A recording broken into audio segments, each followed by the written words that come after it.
Yeah, especially me, because being the guitar player, you know, I really like his playing on the Bowie album, which coincidentally is mostly him.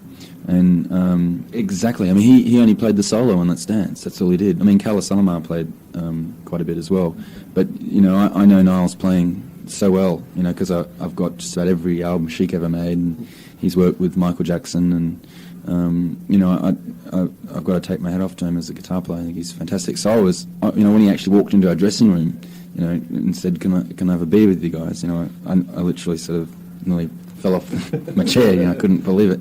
And so I was probably a little more knocked out and nervous about working with him than some of the other guys in the group.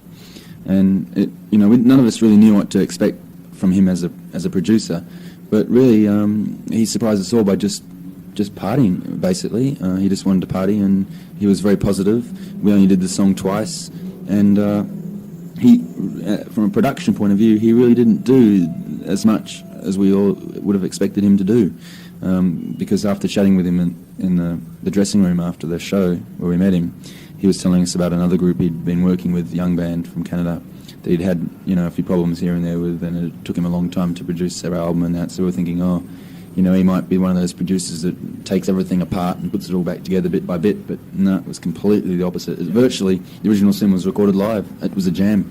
No, actually, it's the opposite is the problem. It's just a sensitive issue, I guess, and it's nothing that we can. I wouldn't put it down to not being that successful because of that.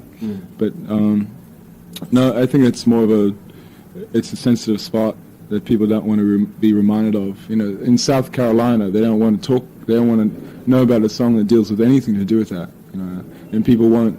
It's down to boring things like advertising time. An advertiser wanted to sell advertising time to a radio station because he doesn't like the idea of the song. And really, the song was about. It's meant to be positive. It's meant to be about dreams and holding on to them. You know, and things like.